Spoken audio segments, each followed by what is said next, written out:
O Filho de Deus se encarnou e assentou-se à mesa.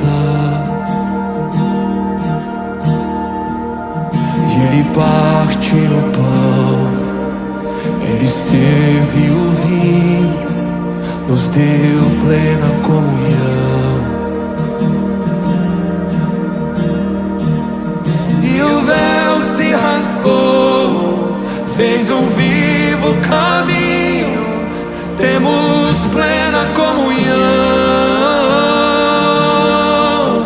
Tudo que eu tenho é teu, Cristo. Tudo que eu sou é teu, Filho.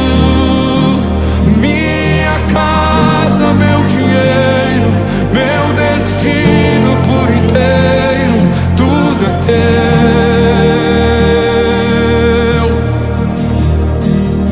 Tudo que eu tenho é teu, Cristo. Tudo que eu sou é teu. Diga comigo, adorando a Deus e servindo bem as pessoas, mais do que um lema, um estilo de vida. Então eu estou falando sobre isso para trazer aqui para a igreja e para alcançar 3 tipos de pessoas, que é o meu desejo e é a minha intenção. A primeira pessoa que eu quero alcançar é você.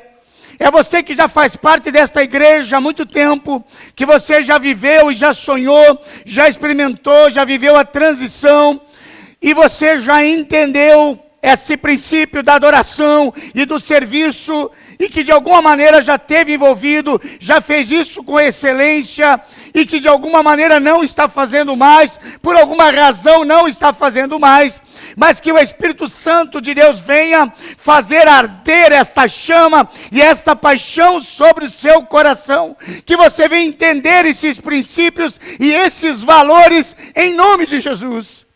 O segundo tipo de pessoas é você que faz parte da igreja, veio em outro momento da igreja, se tornou membro de outro momento da igreja, depois da pandemia, 1 ano atrás, 2 anos atrás, algum tempo atrás. Então você precisa saber, você precisa conhecer, você precisa entender como é que nós nos movimentamos, como é que nós cremos, o que é que move a Igreja Batista no Jardim Rosimeire, o que é que move esse ministério. Então você precisa ter esse conhecimento para você se engajar, para você ter essa paixão, para você ter esse amor. E para você que nos visita, seja hoje pela primeira, pela segunda ou pela terceira vez, que ainda não faz parte da nossa família, que você entenda qual é o propósito dessa igreja. Como é que a Igreja Batista em Jardim Rosimeire se move, no que é que ela crê, quais são os seus princípios, quais são os seus valores, quais são os seus propósitos. Adorar a Deus e servir bem as pessoas. É muito mais do que um lema, é o meu estilo de vida. Eu nasci para adorar a Deus, eu nasci para servir bem as pessoas, e enquanto eu viver, é isso que eu vou fazer. Estava dirigindo essa semana, mastigando esta mensagem, e eu pensei comigo, né? Se eu morrer, que eu não vou morrer agora, tão cedo, mas se eu morresse hoje, o que eu queria que escrevesse lá no meu lápide, né? Onde faz. Eu queria que escrevesse essa frase: adorou a Deus, foi um bom marido, foi um bom pai, foi um extraordinário pastor e serviu bem as pessoas. Esse é o lema da minha vida, é adorar a Deus e servir, é fazer com excelência aquilo que Deus me chamou, me separou para fazer. Mas isso não é apenas uma frase jogada ao léu, isso não é apenas uma frase que tirou da noite para o dia, isso não caiu simplesmente, eu disse, vamos colocar uma placa na igreja, e vamos colocar uma frase de efeito, vamos colocar alguma coisa no logo da nossa igreja, quando a gente tiver lá o logo, e tem essa frase, não. Isso é um princípio bíblico, essa é uma verdade bíblica, E eu quero convidar você a abrir aí a sua Bíblia em Mateus capítulo 4. Mateus capítulo 4, a partir do versículo 1 em diante. Aonde nós vamos entender esse princípio. Esse texto fala da tentação de Jesus. Fala quando Jesus foi levado ao deserto para ser tentado pelo diabo. E na conversa de Jesus com o diabo, como nós percebemos hoje de manhã, é uma conversa bíblica, né? É uma conversa bíblica tanto do diabo, como uma conversa bíblica de Jesus. Porque o diabo também diz para Jesus, está escrito. E Jesus responde para o diabo, está escrito. E aí nós entendemos que nessa conversa entre Jesus e o diabo, tem exatamente esse princípio de vida, que eu entendo, que é o grande objetivo, propósito, missão da igreja na terra. Nenhuma igreja na terra existe para qualquer outra coisa, a não ser adorar a Deus e servir bem as pessoas. Diz assim a palavra. Então Jesus foi levado pelo Espírito ao deserto para ser tentado pelo diabo. A tentação de Jesus não foi ocasional. A tentação de Jesus não foi um acidente da vida. A tentação de Jesus não foi o inevitável da vida, não. A tentação de Jesus, e Jesus ter ido ao deserto, foi um propósito de Deus, foi uma intenção de Deus. Nem todas as lutas, nem todas as batalhas, nem todos os desertos da vida são obras do acaso. Deserto da vida é onde muitas vezes Deus nos leva para nos tratar, para nos fortalecer, para solidificar a nossa fé, para nos impulsionar para algo maior que Ele tem na nossa vida. Deserto é lugar de morte. Deserto é faculdade para um ministério que o Senhor tem para você. Depois de jejuar por 40 dias e 40 noites, teve fome. O tentador chegou-se a ele e disse: se tu és filho de Deus, manda que estas pedras se transformem em pães. Respondeu Jesus: está escrito, não só de pão vive o homem, mas de toda palavra que procede da boca de Deus. Então o diabo levou a cidade santa e o colocou sobre o pináculo do templo, e ele disse: se tu és o filho de Deus, lança-te daqui abaixo, pois está escrito. Olha o que o diabo está dizendo. O diabo está dizendo, está escrito. Ele está usando a palavra. Aos seus anjos dará ordem a teu respeito, e eles te tomarão nas mãos, para que não tropeces em alguma pedra. Respondeu-lhe Jesus: também está escrito. É palavra por palavra, não é? Se você joga palavra na minha cara, eu jogo palavra na tua cara. Então também está escrito: não tentarás o Senhor teu Deus. Levou novamente o diabo a um monte muito alto, mostrou-lhe todos os reinos do mundo e o seu esplendor. Jesus não o questiona, Jesus não diz que não é dele, Jesus não o repreende, Jesus cala e consente, porque esse mundo jaz no maligno. Esse mundo pertence a Satanás.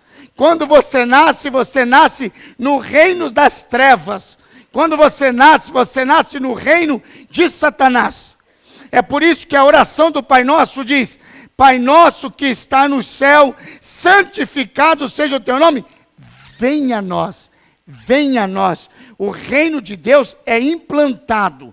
Quando você entrega a vida para Jesus, é porque você estava no reino das trevas, é porque você estava no mundo do pecado. Então você entregou a tua vida para Jesus, você estabeleceu o reino de Deus. Você trouxe o reino de Deus, deixou o reino das trevas e passou para o reino da luz, como filho de Deus em Cristo Jesus. Mas nessa conversa, Jesus diz a Satanás: vai-te, Satanás. E aí veio o princípio.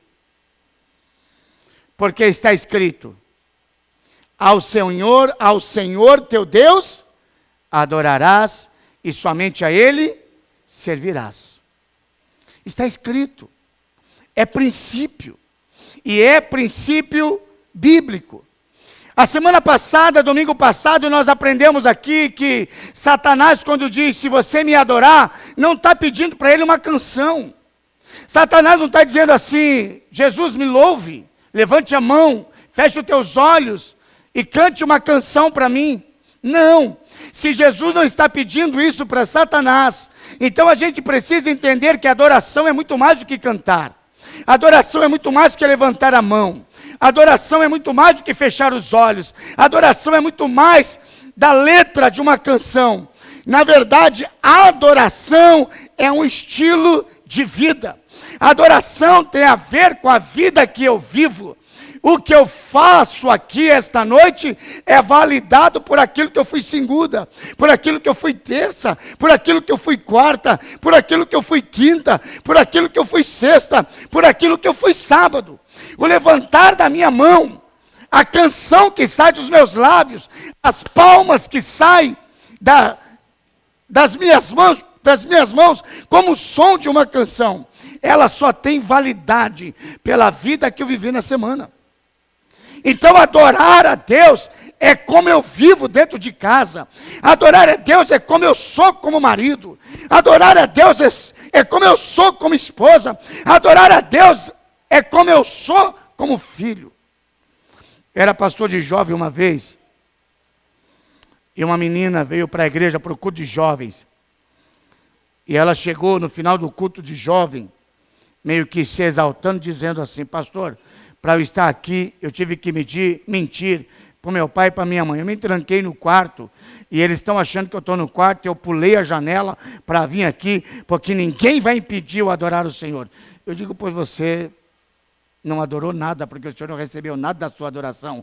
Honra teu pai e a tua mãe, para que se prolongue os dias sobre o face da terra, e para que viva bem. Como que Deus vai receber uma adoração da base da mentira e da base da desobediência? O Senhor ouviria seu louvor se ficasse dentro do quarto, debaixo da obediência, ali adorando e orando e clamando. Aí sim, o seu louvor e a sua adoração chega na presença de Deus. Da mesma maneira que o Senhor Jesus está dizendo que a adoração não é cantar e dizer nada, na mesma proporção que Ele vai dizer, adoração é opcional, você faz ou não. Ele também vai dizer que o serviço é a mesma proporção. O servir a Deus não é simplesmente o que a gente faz num culto, mas servir a Deus é um estilo de vida, é a maneira como eu vivo, como a Selma falou aqui, né? Ela foi chamada para o ministério de Libras, ela faz isso na igreja, ela ministra curso, ela já fez isso na Câmara Municipal, ela já fez isso aqui na Delegacia de Ensino, e hoje ela está indo para lugares maiores, e daqui a pouco vai sair fora do país, e daqui a pouco vai andando, porque aquilo que Deus tem para nós não tem limites, não tem barreira. Aquilo que Deus tem para nós, Ele nos enche da graça e nos leva para onde Ele quer. É servir.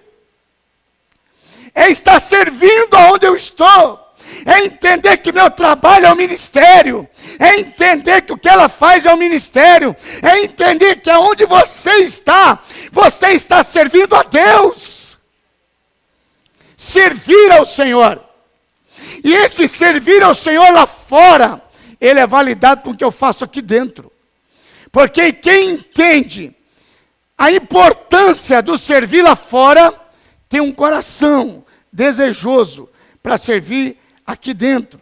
Assim como a minha adoração é validada aqui dentro por aquilo que eu sou lá fora, o meu coração apaixonado que entende o serviço lá fora é validado por aquilo que eu entendo que eu preciso fazer aqui dentro.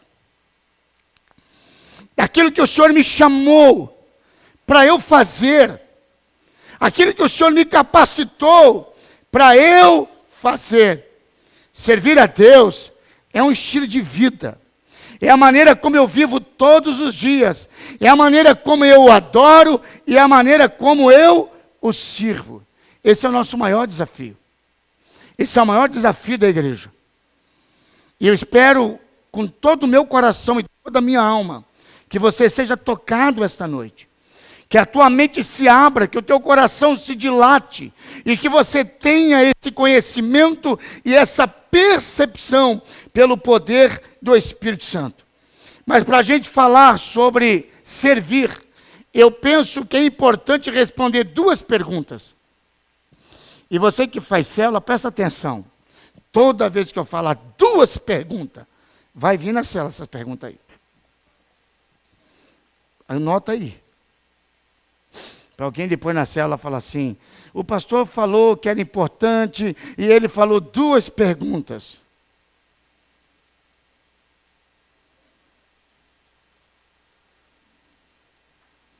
Essa foi a minha célula.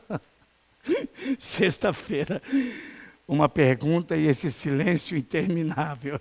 E eu ali na cadeira dizendo o que foi que eu preguei. Como eu preguei. Se eu for numa célula um dia, por favor, responda. Chegou o pastor pregou assim, para eu sair de puxa vida, né? Ouviu, guardou. Mas em nome de Jesus, a gente, para entender o serviço, a gente precisa entender duas coisas. Primeiro, qual é o sentido da vida? Qual é o sentido da sua vida? Segundo, qual é o propósito da salvação? Qual é o propósito do Senhor ter morrido na cruz, de você ter entendido o Evangelho, ter entregado a vida para Ele? Qual é o sentido? Eu não vou falar sobre essa segunda hoje, mas eu vou falar sobre a primeira. Qual é o sentido da vida? Presta atenção comigo no Salmo 139. Nós não vamos projetar aí, mas vou dar um tempinho para você abrir aí a sua Bíblia. Salmo 139, versículo 13.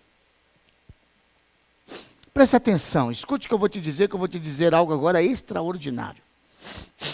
Vou te dizer um princípio agora maravilhoso para você. Olha o que diz aqui. Salmo 139, 13. Presta atenção. Tu criaste cada parte do meu... Nós tivemos uma aula de português aqui de manhã, viu, Selma? Porque eu perguntei que esse tu é um pronome. Vamos ver se você sabe que tipo de pronome é esse aí. Se não souber, não tem problema. Pronome pessoal. Pessoal.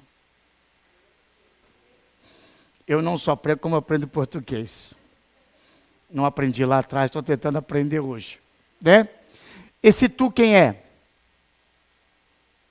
Por isso que é pronome. Né? Tem um sujeito que está por trás. Quem é esse tu? Quem é esse tu? Quem é esse tu? Eu só vou quando todo mundo responder. Quem é esse tu? Isso aí. É assim que funciona. Então, Deus, tu criaste cada parte do meu? Meu irmão, Deus não fez você no atacado. Pá! Ele formou você. Sabe o que é isso? Eu disse pela manhã, é a cor dos seus olhos, é só os inteligentes que vê. Por exemplo, o Senhor me colocou uns olhos verdes. Que cor que é meu olho? Só os inteligentes vê. Verde, os que são meu amigo. Deus não fez você por acaso, você não é uma obra do acaso, você não é o acidente do seu pai e sua mãe. Mas não desejamos, não planejamos, não importa. Você não foi criado como sucata, não. Ele escolheu a cor da tua pele, ele escolheu a cor do teu cabelo, ele escolheu, sabe, a sua fisionomia, ele escolheu o seu porte. Você foi feito da maneira que Deus desejou que você fosse ser feito. Você não é, quando que faz de firma, aquele negócio que é por atacado, não quer e vem uma coisa e vai fazendo a sequência. linha de produção. Você não é uma linha de produção no céu. Se você olhar, você vai perceber, todo mundo aqui é diferente de todo mundo. Você tem uma estatura diferente, você tem um semblante diferente, você tem uma cor de pele diferente, você tem um cabelo diferente. Sabe por quê? Porque todo mundo que Deus criou, criou de uma maneira especial. Quando você se olha, diz assim: eu sou lindo, eu sou linda. Você exalta o Senhor. Você sabia disso? Mas quando você se olha e diz assim: eu sou feio, eu sou feia, você está amaldiçoando aquilo que Deus fez. Você pode não gostar do jeito que você está hoje, porque do jeito que está hoje é responsabilidade sua, isso aqui é responsabilidade minha, é comer demais. Não é? É comer demais. Então tem uns que comeram demais. Então a gente não vai cuidando daquilo que Deus deu para a gente, vai tendo uma movimentação naquilo que Deus deu para a gente. Mas se tem alguma coisa que eu não tenho problema, é falta de amor próprio. Eu sempre me olho no espelho e digo: pá, você é o cara. Pode pensar o que vocês quiserem a meu respeito. Pode pensar que eu sou feio, que eu sou isso aqui. Não me importa. Eu casei. Não sei se ela me acha bonita ou não. Não fala muito.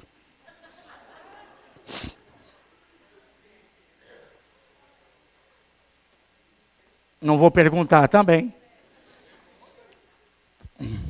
Quer que eu pergunte? Olha para mim. E aí? 1,70 m. Moreno.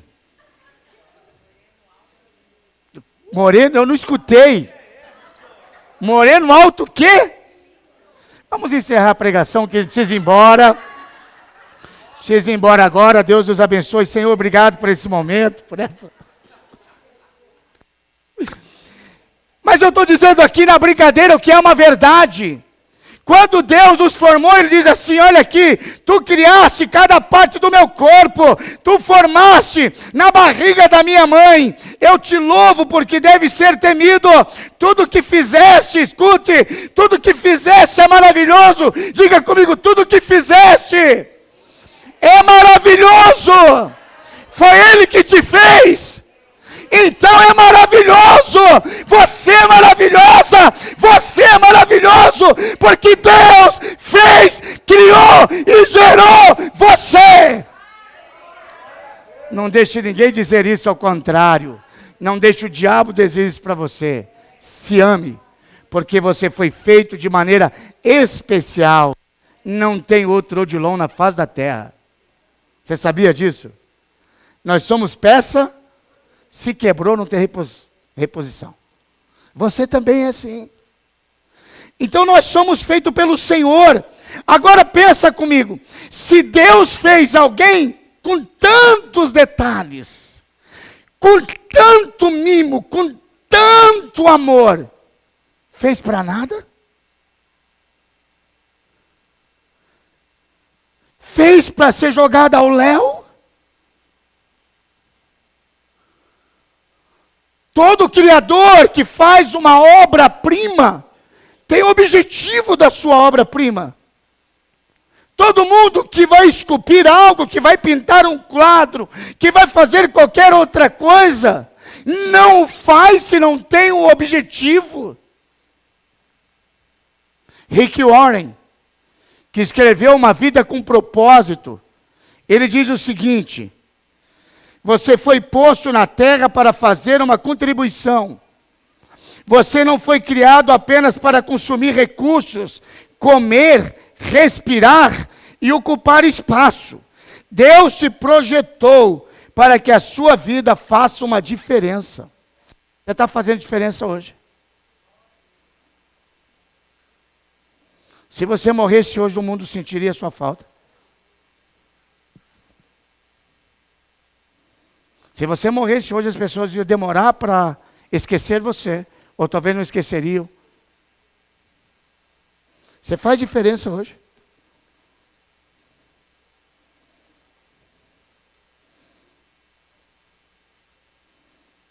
Qual o sentido da vida? O Rick Warren diz: como você define sua vida determina seu destino. A perspectiva irá influenciar a maneira pela qual você investe o tempo, gasta o dinheiro, usa seu talento e valoriza o seu relacionamento. Qual o sentido da vida? Eu atendi um jovem essa semana que queria conversar comigo. Ele me viu ministrando para casais, ele estava com a namorada, ele disse: pastor, posso te ligar? Posso conversar com o senhor? Eu disse: pode.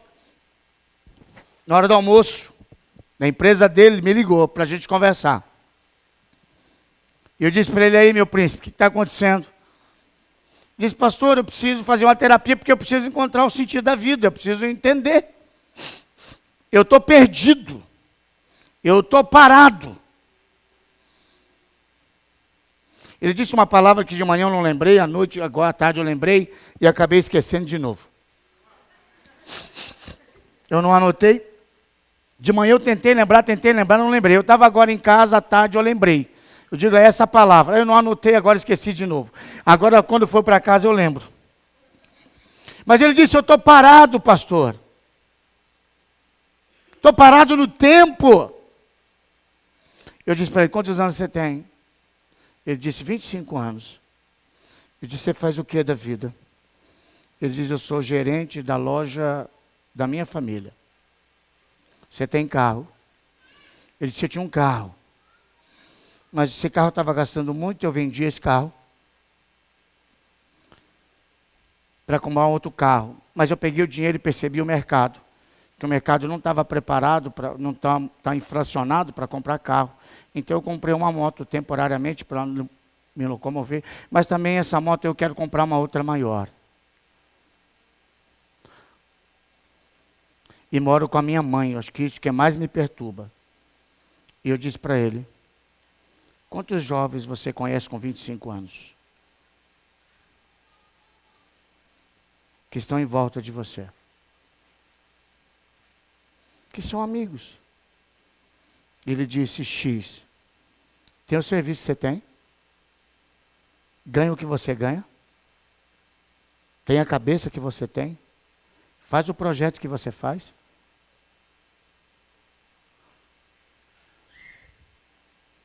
Eu disse: eu não pensei nisso.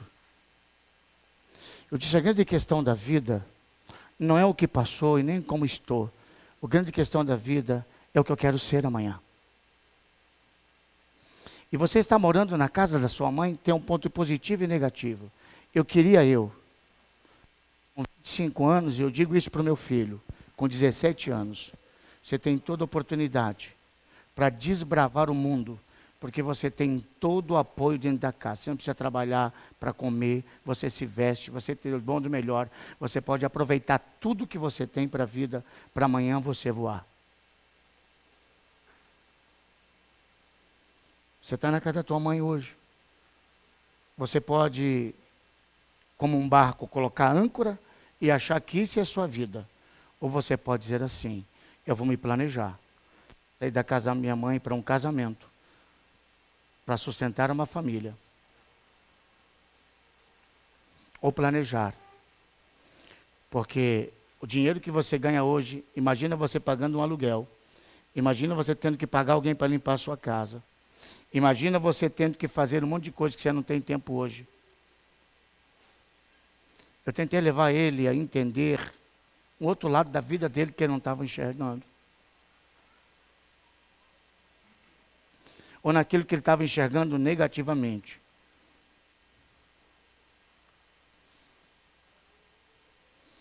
E eu disse: você vai ficar ganhando esse salário a vida toda. Disse: pastor, eu estou fazendo um curso para vender pela internet. Eu disse: você não está parado. Você está apenas insatisfeito.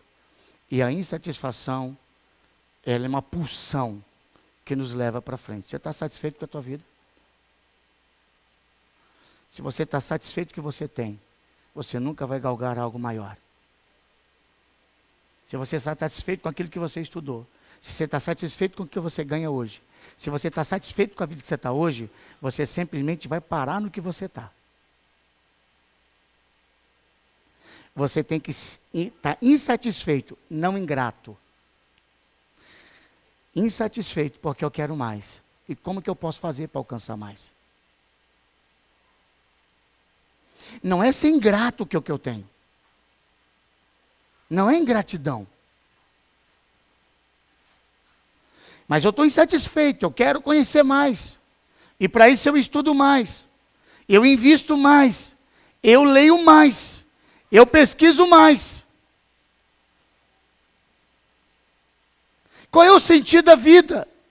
Qual o sentido de ser o que eu sou? Qual é o sentido de ter o que eu tenho? Qual é o sentido de fazer o que eu faço?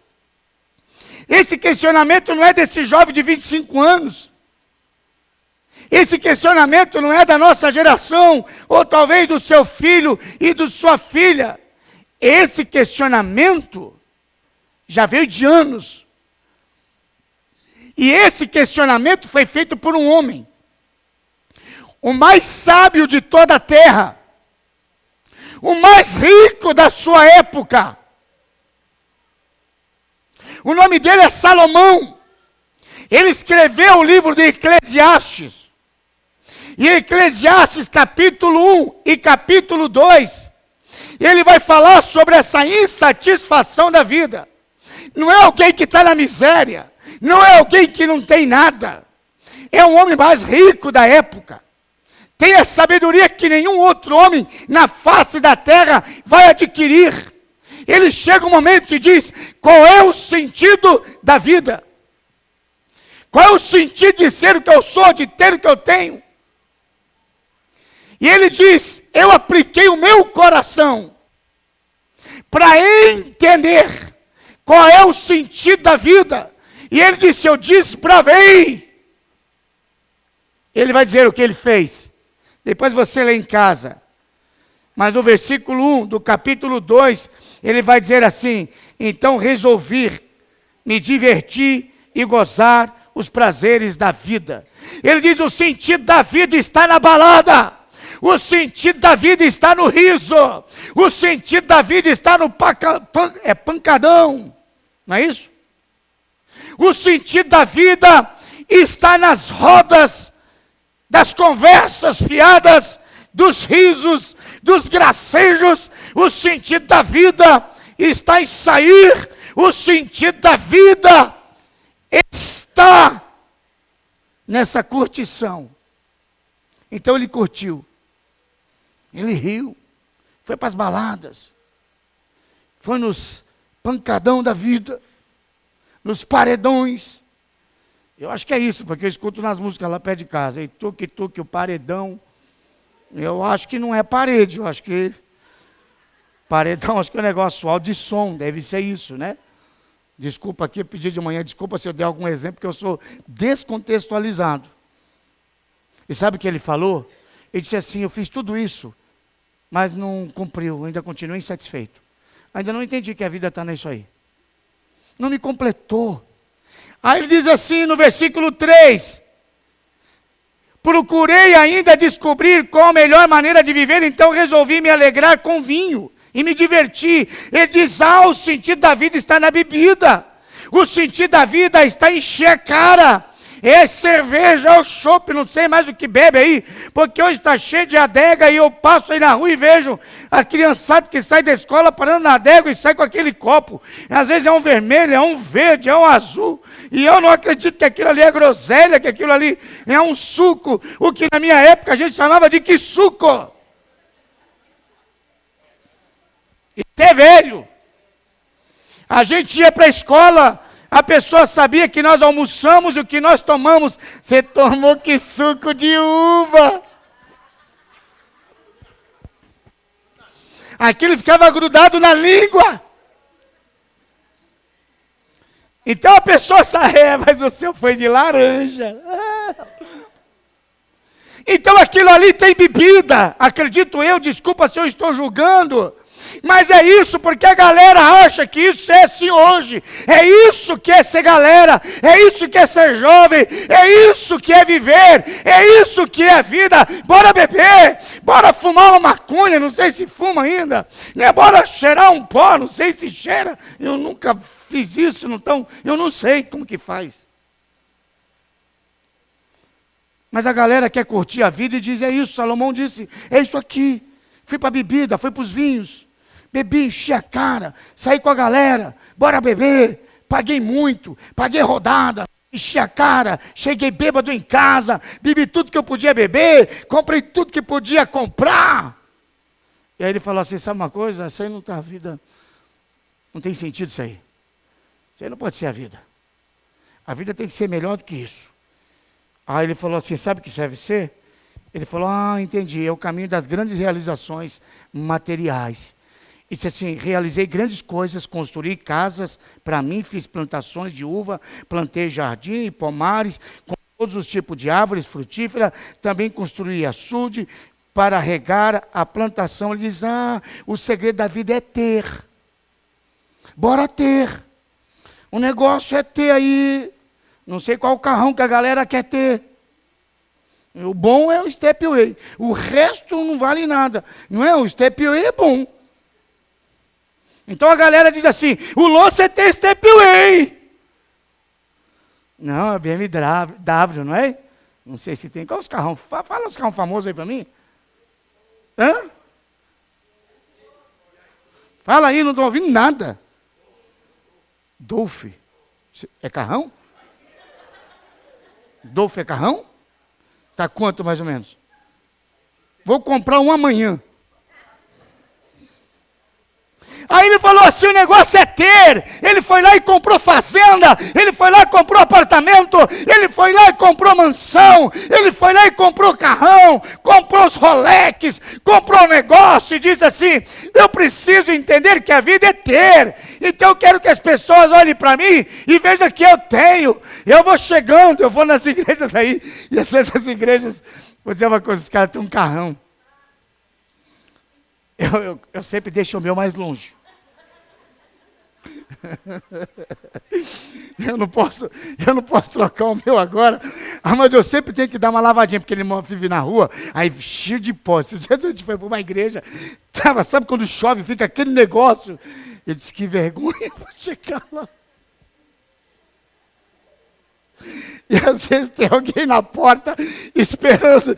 Aí quando eu chego, diz assim, pastor, estaciona aqui. Eu digo, não, deixa que eu acho lugar para lá, né?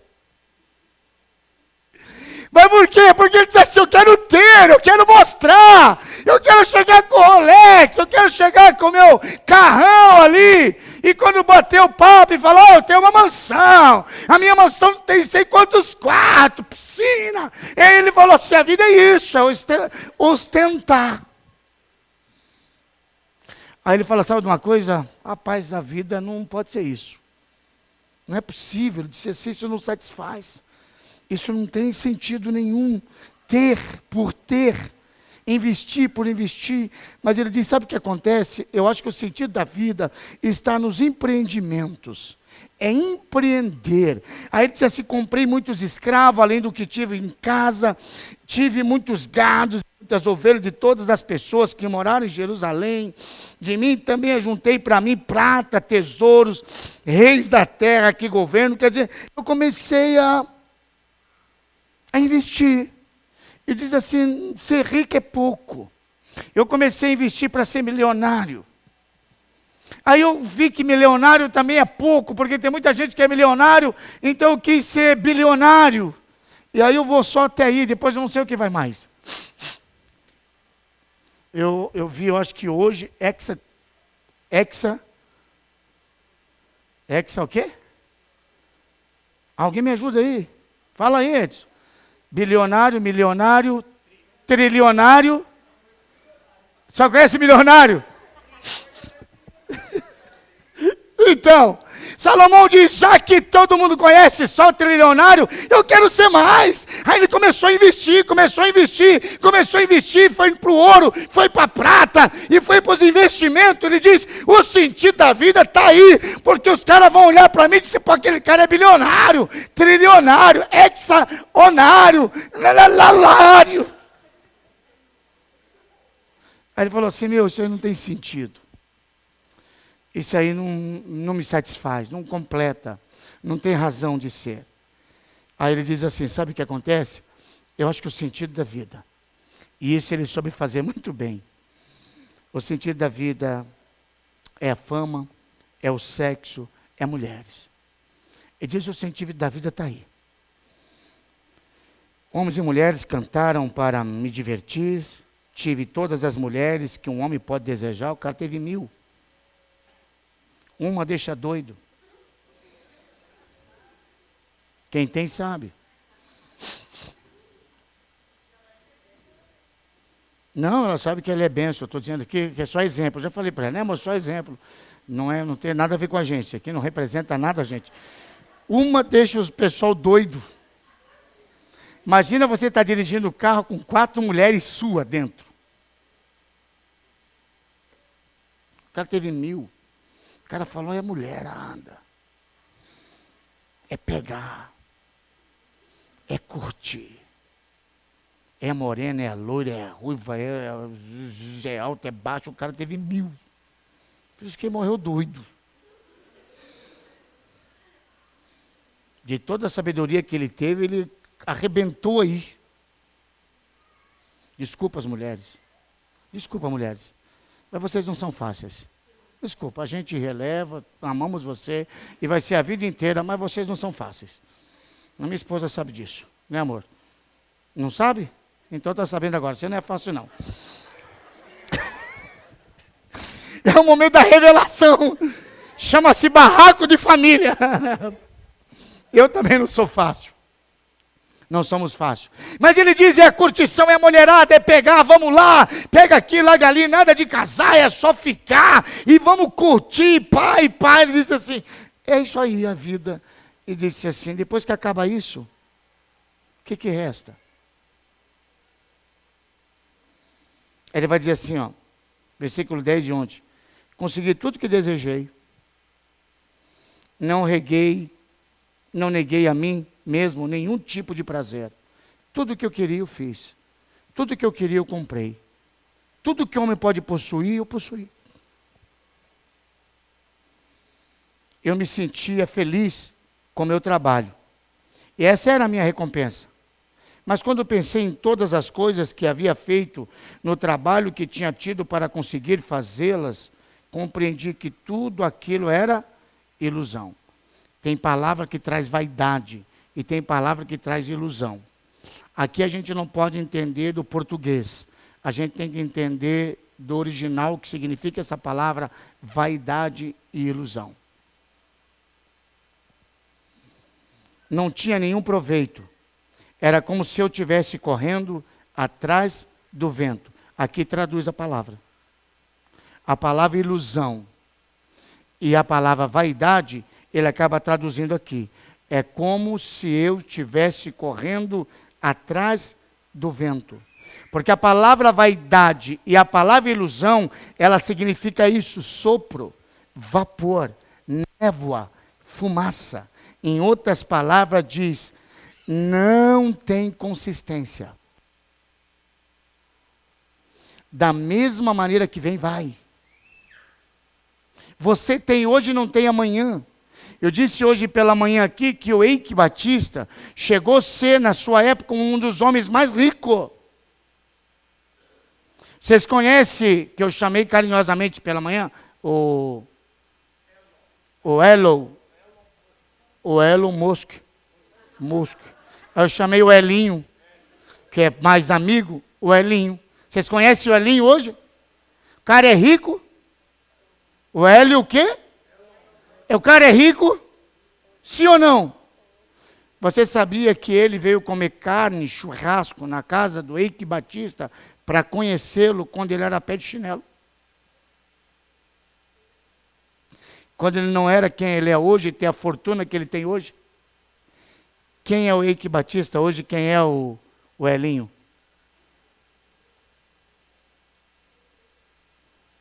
Dá para entender. É isso que Salomão diz. Hoje você tem, amanhã você não tem mais. Hoje você é, amanhã você não é mais. Hoje as pessoas querem ir na sua casa, amanhã elas querem fugir de você. Quem quer ir na casa do Eike hoje? Toda vez que vai falar dele é só coisa negativa. Do que perdeu, como ele está conseguindo, né, sobreviver. É isso que ele vai dizer aqui, isso é vaidade, isso é fumaça, isso vem, isso vai. A idade que você tem hoje, amanhã você não vai ter. A energia que você tem hoje, amanhã você não vai ter. As coisas que você tem hoje, amanhã você pode não ter. Porque nenhuma dessas coisas tem consistência na vida. Nenhuma dessas coisas é para sempre. Não se sustenta. E se não se sustenta, não pode ser a razão da vida. O ter não pode ser a razão da vida. O comprar não pode ser a razão da vida. As festas e baladas não pode ser a razão da vida. Porque a vida é montanha russa. E você já ouviu essa frase, é verdadeira. Dor de barriga não dói uma vez só. Não se iluda pela posição que você tem hoje. Porque a vida, ela vai fazendo isso. A vida é dinâmica. Então a gente tem que tomar cuidado, porque a hora que a gente está em cima, não pise quem está embaixo, porque daqui a pouco pode virar, e quem está embaixo está em cima e vai pisar em você. Eu preciso entender qual é o sentido da vida. Ele vai dizer assim que essas coisas não têm permanência, não têm estabilidade. E aí vem um grande sociólogo chamado Zygmunt, não sei dizer o nome, Zygmunt Bauman, esse senhor aí, que fez uma leitura do mundo que a gente tem hoje, talvez como nenhum outro filósofo, nenhuma outra pessoa fez, embora ele é sociólogo, que escreveu uma série de livros dizendo que a nossa sociedade é fluida, que a nossa sociedade hoje, o mundo que nós vivemos, é volútil, é estável. Ele escreveu livros como A Modernidade Líquida, O Amor Líquido, Tempos Líquidos. Ele tem uma série dizendo dessas coisas que não tem consistência, dessa geração que não tem substância, de um amor que não é amor, de relacionamento que se abre mão com facilidade, como uma água que se vai, que as pessoas não se pegam em coisas, em pessoas, não criam raiz, porque são volúveis, porque vivem um momento, porque se apaixonam por um momento, porque enxergam a vida de uma perspectiva completamente diferente. E por isso Salomão lhe diz algo que é sensacional. E ele chega à conclusão, e talvez a sua pergunta é: pastor, ele descobriu qual é o sentido da vida? Ele descobriu. Ele diz para a gente no versículo 24 e 25, de Eclesiastes 2, quando ele diz: a melhor coisa que alguém pode fazer é comer, é beber, é se divertir com o dinheiro que ganhou. No entanto, compreendi que mesmo essas coisas vêm de Deus. Sem Deus, como teríamos o que comer, o que beber? Ele diz: o ter só faz sentido quando vai convergir em Deus. O se divertir só vai ter sentido quando vai convergir em Deus. O namorar só faz sentido quando vai convergir em Deus. O casar só tem sentido quando vai convergir em Deus. Ter bens materiais só tem sentido quando vai convergir em Deus. Ele diz: o que você tem na vida, o que você é na vida, o que você faz na vida, o que você conquista na vida, só tem sentido, só tem substância, só tem estabilidade quando essas coisas, elas elas vão convergir em Deus, como a Selma disse aqui no final do testemunho. Tudo isso não tem a ver apenas comigo, tem a ver com Ele. Senão aonde eu estou não tem sentido. Senão o que eu estou fazendo não tem sentido. Senão o que eu tenho não tem sentido. Até porque caixão não tem gaveta. Você não vai levar a sua roupa bonita. Você não vai levar seu carro bonito. Você não vai levar a sua casa. Não vai levar o dinheiro que tem no banco. Nu você veio e nu você vai voltar para o pó da terra. As pessoas podem te enterrar com a roupa mais bonita que for. Você não vai apreciá-la e depois os bichos vão comê-la. Ele diz, a vida só tem sentido em Deus. E se ele está dizendo que a vida só tem sentido em Deus, então eu quero te dizer, agora presta atenção no que eu vou dizer, porque essas duas coisas que eu vou dizer, eu quero que entre agora no teu coração. Então nós precisamos entender que servir, ele é um antídoto, é um remédio para essa vida volútil, para essa vida inconsistente, para essa vida que não tem raiz. Então o que é servir? Hoje eu vou te dizer duas coisas, na próxima mensagem eu vou te dizer mais. Mas hoje eu quero dizer duas coisas para você, o que eu entendo que é servir. Primeiro, servir é deixar um legado. Servir é deixar um legado. Aqui, ó, está cheio de conhecimento, está cheio de leitura, está cheio de estudo.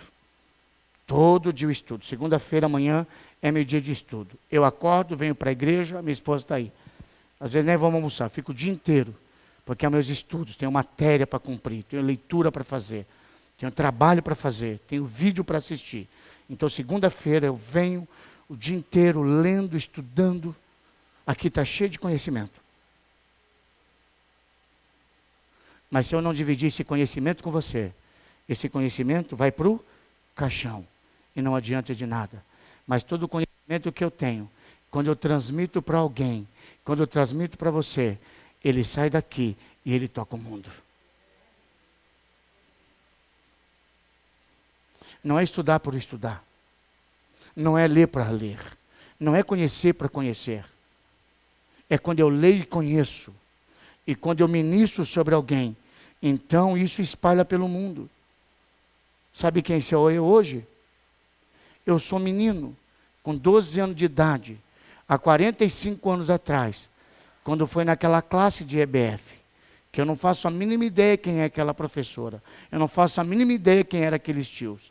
Eu até tentei lembrar a fisionomia deles. E eu não consegui lembrar. Muito menos o nome. Mas há 45 anos atrás, vieram como missionário, largaram a sua família, pagaram passagem, vieram no Porto Cubatão e ficaram 15 dias fazendo EBF, ensinando para as crianças, ensinando a decorar o Salmo 23, ensinando a decorar João 14, 6. É isso aí. Romanos 3:23, 6:23, e esse menino com 12 anos de idade foi lá, ouviu as histórias nos flanelógrafos e viu as histórias contando. Esse menino foi lá, o coração desse menino se apaixonou e esse menino já rodou por vários lugares, já rodou por várias igrejas, já pregou para muita gente, já restaurou muito casamento, já aconteceu um monte de coisa e não tem apenas a ver com o que está aqui, mas tem a ver apenas que um dia alguém se propôs ministrar uma EBF para criança, dividiu conhecimento e conhecimento que transforma o mundo. Há 45 anos atrás, um rapaz chamado Juscelio de Lara e Rose largaram seus empregos, largaram sua vida e resolveram morar no Porto Cubatão. Em volta de um pessoal que era católico, românico, apostólico, que durante a noite vinham e jogavam faca na porta, que quando acordava de manhã, tinha marca das facas na porta, intimidando para que eles fossem embora. mas eles permaneceram ali, pegaram jovens como eu, para jogar vôlei, para fazer peça, para ensinar, para estudar, para fazer brigadeira, e foram colocando, ensinando Jesus, princípios bíblicos, e dividiram o conhecimento, e serviram, não mediram esforços, e hoje eles não têm nem noção de onde eu ando, do que eu faço, aonde eu prego, como a gente toca vida e restaura, como nós fomos lá em Águas de Lindóia, terminou o encontro de casais, e o pastor ficou lá conversando com o casal, conversando um tempo, e quando terminou ele veio falar para a gente, obrigado por você estar aqui, esse casal veio hoje separado, mas essa ministração, esse momento aqui, os dois olharam um para o outro, foram se reconciliar, pediram perdão, e saíram daqui, entregou a vida para Jesus, saiu daqui com o casamento restaurado. Se foi lá só para fazer isso, valeu a pena ter viajado longe, minhas horas,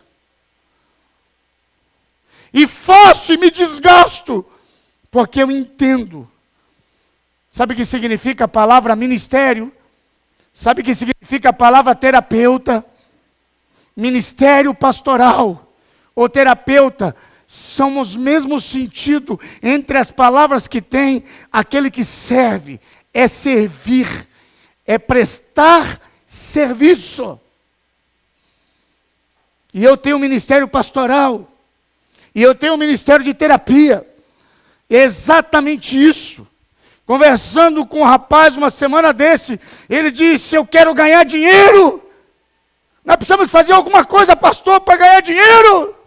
E eu digo, eu quero ganhar vida, eu quero tocar vida, cada curso que eu faço, cada momento que eu estudo, não tem nada a ver com o dinheiro que eu vou ganhar, mas tem a ver com o conhecimento, com que eu vou tocar vida, que eu vou tocar pessoas, que eu vou restaurar vidas, que eu vou restaurar casamento, que eu vou trazer a glória de Deus na vida de uma pessoa. Não tem a ver com o meu dinheiro, não tem a ver com a minha fama, tem a ver com o meu ministério.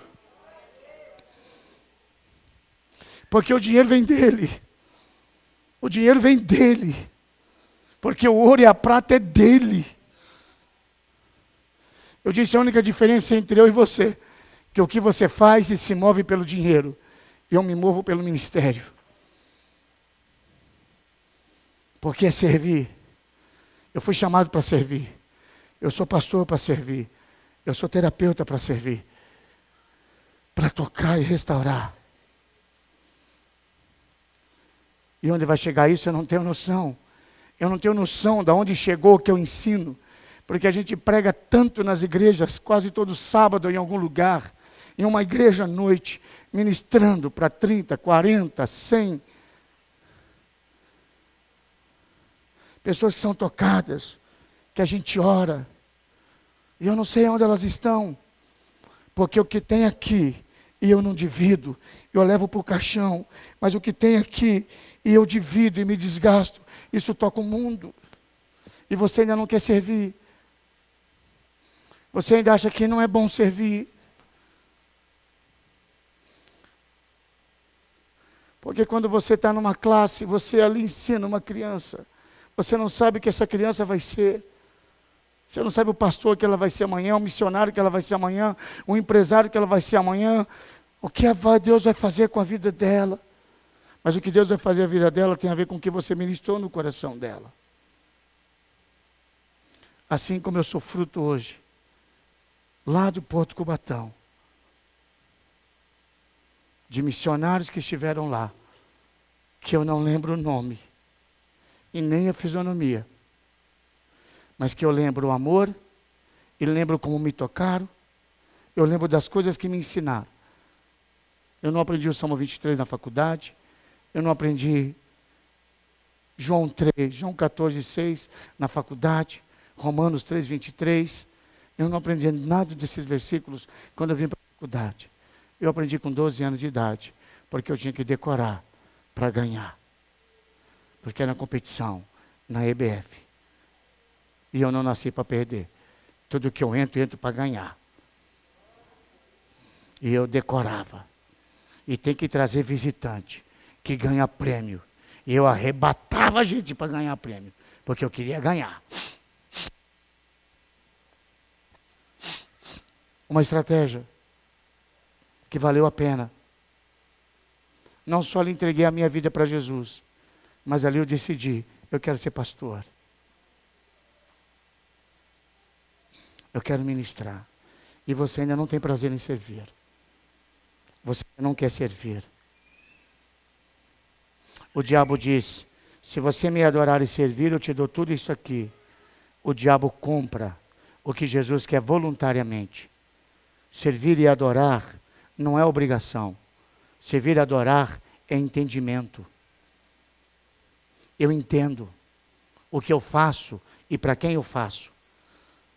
Eu não sirvo para ganhar aplauso. Eu não sirvo para ganhar elogio.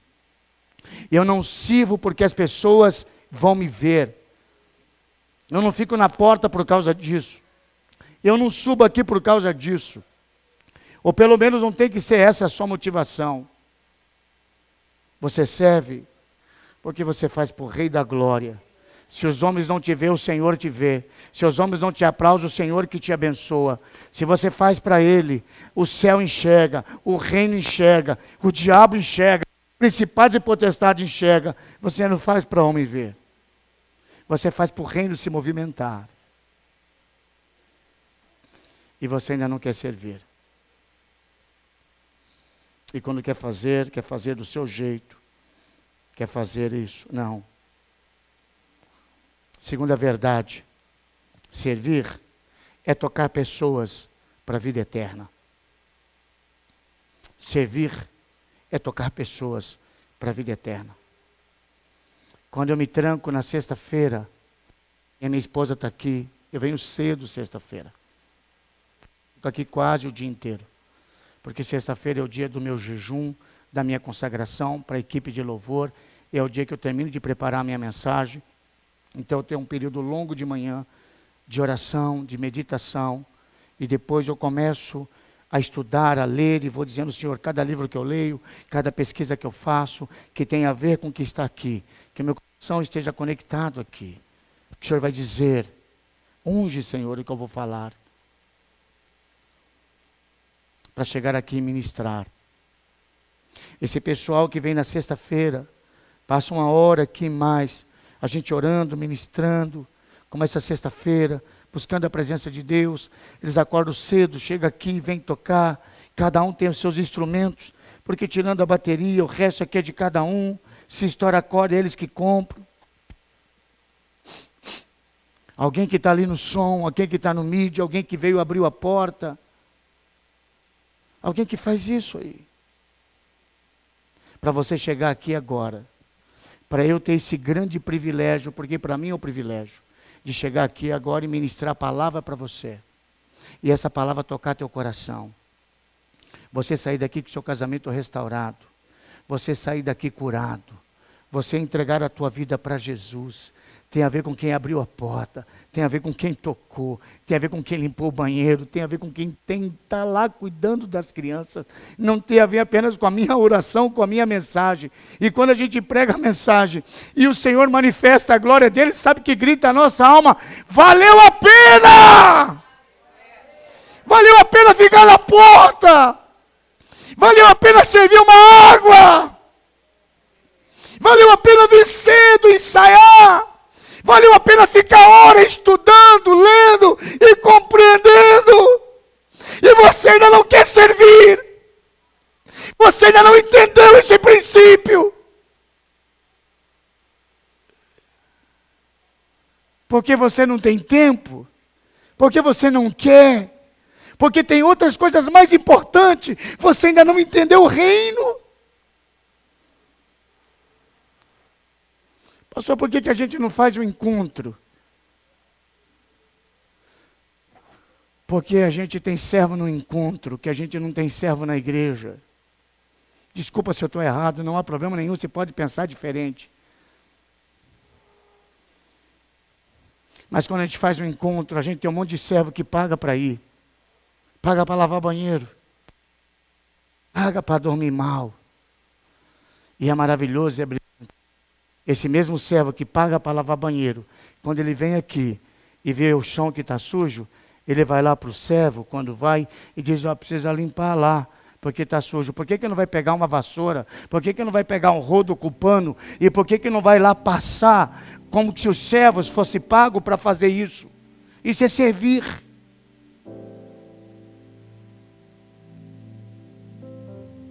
Não é o que eu faço no encontro. Não é o quanto eu sirvo no encontro. É como eu sirvo. É quando eu ando pelos corredores da igreja e percebo que tem que fazer alguma coisa, eu vou lá e faço. Eu não tenho que pedir para servo fazer, porque eu também sou servo. Eu também sou membro da igreja. Eu também estou fazendo. É o coração de servo. Não é um coração de servo para um encontro, onde é uma festa maravilhosa e divina. O encontro reverbera o coração de servo da igreja. O encontro reverbera o coração de quem é apaixonado por servir. Não é o que toca lá e não toca nunca mais, mas é o que está sempre tocando, que tem que ter o privilégio de tocar lá, de tocar vida. É encontrar alguém no mercado e alguém olhar para você e falar assim, você não é a Sueli? Toda vez que alguém pergunta assim para mim, você não é o pastor Odilon? Eu sempre respondo, depende. Sueli, eu fui no encontro que você serviu, aquele abraço que você me deu, aquela água que você serviu, aquela hora que você fez isso, tocou meu coração, mudou a minha vida, mudou a história da minha família. Eu nunca mais fui o mesmo depois daquilo. E você ainda não quer servir. Você não é o Gil. Não é você que fica na porta. Você não é Abel. O dia que fui lá na sua igreja, como alguém chegou aqui um dia e disse, eu recebi um abraço tão gostoso de uma irmã que estava na porta, que acariciou o meu coração. Isso não tem preço. Isso é tocar o reino. É entender que o que a gente faz para a vida eterna. De que a gente toca pessoas para a vida eterna. Eu estava dizendo para eles aqui sexta-feira, e o Felipe estava exatamente ali. Eu disse, não tem a ver com esse teclado, se ele tem essa marca, ou se ele tem qualquer outra marca, se ele faz esse som, e se tivesse outro teclado que fizesse um som extraordinário, tem a ver com essas mãos, e essas mãos tem a ver com esse coração, porque se esse coração é apaixonado por ele, essas mãos vão tocar, e a unção do Senhor virá sobre este lugar. Não é o violão, não é a bateria, é o coração do adorador. E disse para eles, você está tocando agora, você enxerga a nota que você está tocando, você enxerga a melodia que você está tocando. Não tem a ver com o instrumento. Eu falei, tem o David Maia que toca o teclado como ninguém. Você já conhece alguns aqui, né? Davi Maia, perdão.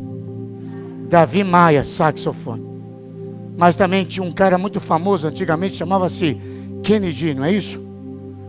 Não é isso? O cara arrebentava no sax. Vamos trazer os dois aqui. E vamos pedir para o Kennedy dar abertura no culto e tocar o sax da maneira que ele toca. E depois vamos falar assim, senta um pouquinho agora. Davi Maia, vem e toca seu sax. Qual vai produzir mais a glória e o poder de Deus? Tem a ver com o sax? Tem a ver com o som que sai do sax? Não tem a ver com a vida do adorador. Não tem a ver com o que eu faço. E você ainda não quer servir. É porque você não entendeu ainda o quanto você toca a vida para a eternidade. o quanto que aquilo que você faz, você não tem noção de como espalha isso. É porque você ainda está no mundo micro, de que você só enxerga o elogio, a importância, mas você não entendeu ainda o quanto que isso espalha. Quando você encontra alguém no mercado, quando nós encontramos outro dia, uma mulher olhou para mim, perto da minha esposa, e falou assim: o senhor não é o pastor Odilon? Eu fui lá na sua igreja, amei a sua igreja, pena que eu não posso frequentá-la porque eu moro longe, mas como eu fui tocado aquele dia que eu fui, fulana me levou, nunca mais esqueci. É isso. Mas alguém abriu a porta para ela entrar, alguém a recebeu, alguém a abraçou. É isso que é servir. Mas você não quer servir. Eu não sei quais são as suas razões, seja ela qual for, não tem a ver com o reino. Desculpa, não tem a ver com o reino. O reino tem a ver com renúncia. O reino tem a ver com abdicar. O reino tem a ver com a visão. É tocar para a vida eterna.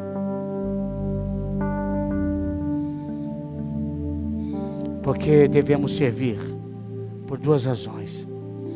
Porque servir glorifica a Deus, e servir edifica os outros. Eu sou fruto de alguém que serviu. E hoje eu ministro servindo para pessoas que vão servir.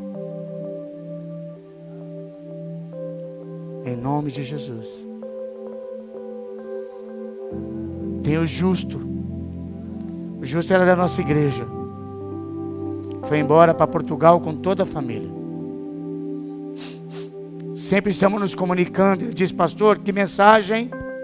Estou acompanhando sua mensagem. Pastor, obrigado. Porque para todo lugar que eu vou, eu sempre falo de como fomos tocados, de como o Senhor cuidou do meu casamento, de como a igreja abraçou a minha família. Está lá em Portugal. As pessoas não o conhecem. Ele se manda um livro para mim, pastor, seu, que eu quero entregar aqui para o meu pastor. Eu fiz uma caixinha, coloquei as canetas nossas, coloquei os livrinhos nossos e escrevi dizendo: nós adoramos a Deus e servimos bem as pessoas. Esse é o nosso lema.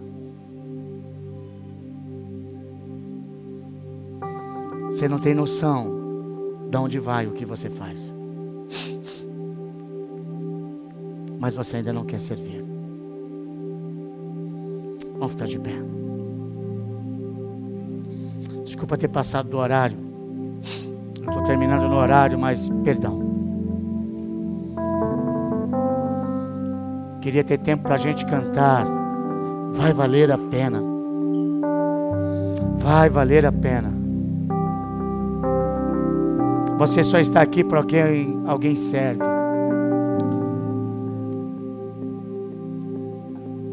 O meu clamor e o meu choro na presença de Deus é: muda a nossa realidade. Muda a nossa realidade. Que possamos tocar o mundo. Que possamos tocar pessoas que vão para a vida eterna.